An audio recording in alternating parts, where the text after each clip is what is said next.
Good morning, everyone. Today we celebrate the feasts of Saints Simon and Jude. Now, apostles. Didn't know a lot about them, really. Simon, who's referred to as the Zealot, was allegedly the 11th apostle who was called. So some might sort of say, well, he was just one of those who was left over. But there's not much known about him, other than he had a similar name to Peter. But Peter was obviously renamed by Jesus, whereas Simon wasn't. And so we sometimes have a referral to Simon as being the lesser, but he's not really, because there was a James and another James as well. But then we also have Jude, who is also known as Thaddeus. So if you're looking for Jude, it doesn't always appear because sometimes described as Thaddeus. And we know him quite well because he's the patron saint of lost and desperate causes. Some people say, well, that's my patron saint because I'm just a desperate lost cause. But we shouldn't really say that about ourselves.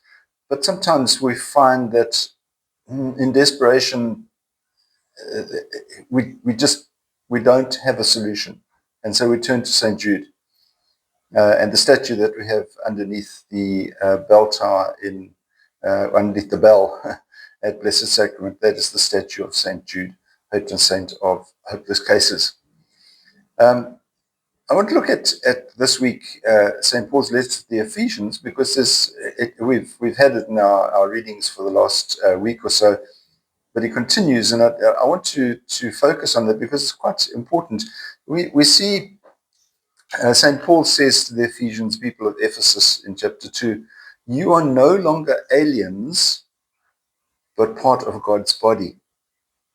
I didn't know that there were aliens in the Old Testament, but apparently there were, according to the wording that's used.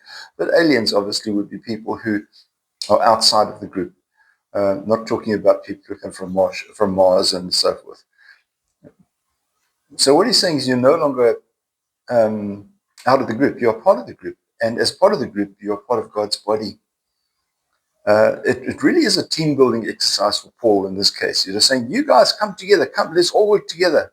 I never thought, well, is Christianity a team exercise?